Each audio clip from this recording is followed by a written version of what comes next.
पुरंदर क्षत्रिय कुलावतन सिंहासनाधीश्वर राजाधिराज योगी राज श्रीमंत योगी श्री श्री श्री छत्रपति शिवाजी महाराज की जय। स्वराज्य रक्षक छत्रपति संभाजी महाराज की जय। जय जिजाऊ जय शिवराय, जय जिजाऊ जय शिवराय। छत्रपती शिवाजी महाराजांच्या पदस्पर्शाने पावन झालेल्या या भूमीत मला शिवरायांविषयी माझे मनोगत व्यक्त करण्याची संधी दिल्याबद्दल मान्यवरांचे आभार।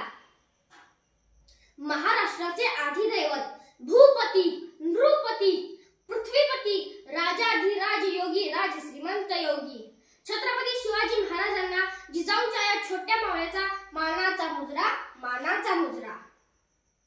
छत्रपती शिवाजी महाराज की हे शब्द काना पडताच ज्यांच्या मुखातून आपोआप जय बाहेर पडतो, रक्त सळसळते, छाती अभिमानाने फुगते, अंगावर सरकन काटा येतो अशा माझ्या मराठमोळ्या बंधू भगिनींनो, मी शंतनू शामराव कांबळे, इयत्ता 4थी। आज मी इथे एका अशा महान पुरुषाची गाथा उलगडणार आहे ज्याचा मला तुम्हालाच नाही तर संपूर्ण देशाला अभिमान आहे।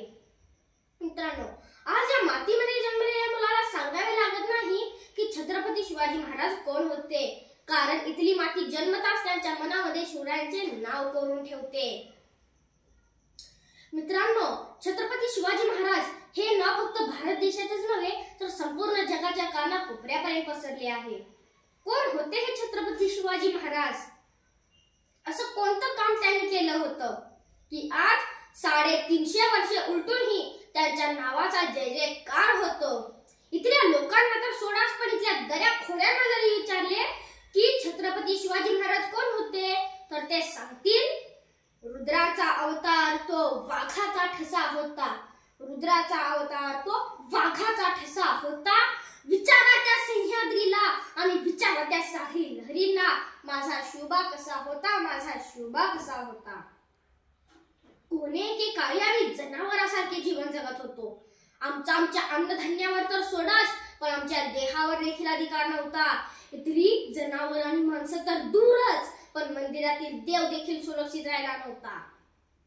याच दरम्यान सिंदखेडचे राजे लखुजी जाधव यांची कन्या म्हणजे साक्षात दुर्गा भवानी जशी जिजाऊ यांचा विवाह तोडीस तोड निजामशाहीचे थोर सरदार मालोजी राजे भोसले यांचे सुपुत्र शहाजी राजे भोसले यांच्याशी झाला। त्यावेळी या महाराष्ट्रात 5 सुलतानी सत्ता राज्य करीत होत्या, त्यांच्या आपापसात लढाया व्हायच्या आणि यामुळे महाराष्ट्राचे मोठे नुकसान व्हायचे। मराठा सैनिक नाहक मारले जायचे। अशा वेळी महाराष्ट्राला हवा होता एक झंकार, धगमगता पेटता अंगार। अखेर ती वेळ आली आणि सह्याद्रीची गर्जना झाली। फाल्गुन वद्य तृतीया शक्य 1551 म्हणजेच 19 फेब्रुवारी 1630 रोजी जिजाऊंची पुण्याई आली होती फळाला। कारण जनतेचा पोशिंदा राजा शुभा जन्मला।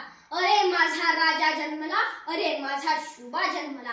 दलितांचा कैवारी जन्मला, दुष्टांचा संहारी जन्मला। अरे माझा राजा जन्मला, अरे माझा शुभा जन्मला। मित्रांनो, शिवराय जिजामातेच्या संस्काराखाली हळूहळू वाढू लागले। जिजाऊंनी शिवरायांना लहानपणापासूनच न्यायासाठी व सत्यासाठी लढायला शिकवले। जर कोणी चुकत असेल तर त्याला सत्याची वाट दाखवा आणि जर कोणी लढत असेल तर त्याला मराठ्यांची जात दाखवा, अशी शिकवण शिवरायांना जिजाऊंकडून मिळत गेली। भोळ्या भाबड्या जनतेला गुलामगिरीतून मुक्त करण्याचा दृष्टिकोन त्यांनी जिजाऊंसमोर ठेवला। शिवरायांनी सह्याद्रीच्या कडेकपाळी भटकंती करून सवंगडी गोळा केले। तानाजी, यसाजी, नेताजी, सूर्याजी, बाजी असे अनेक जीवाला जीव देणारे मावळे शिवरायांनी जमवले।